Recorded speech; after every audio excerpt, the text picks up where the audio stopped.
Hi అండి, మీ జానీని. తెలుగు రాష్ట్రాల్లో ఉన్న వ్యాపారస్తులకి ఒక ప్రశ్న. అదేమిటంటే, ప్రింటింగ్ చేయించేటప్పుడు ధరలు కంపేర్ చేస్తున్నారా మీరు?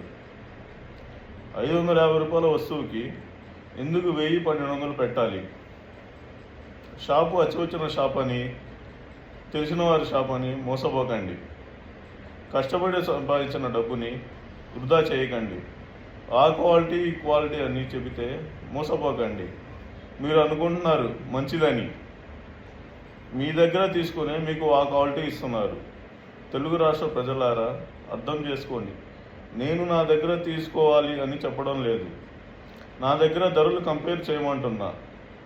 మీరు కష్టపడిన డబ్బుని దానిని వేస్ట్ చేయొచ్చా? మీకు ఎక్కడ ధర తక్కువ అయితే అక్కడే తీసుకోండి. డబ్బులు ఎవరికి ఊరికే రావు.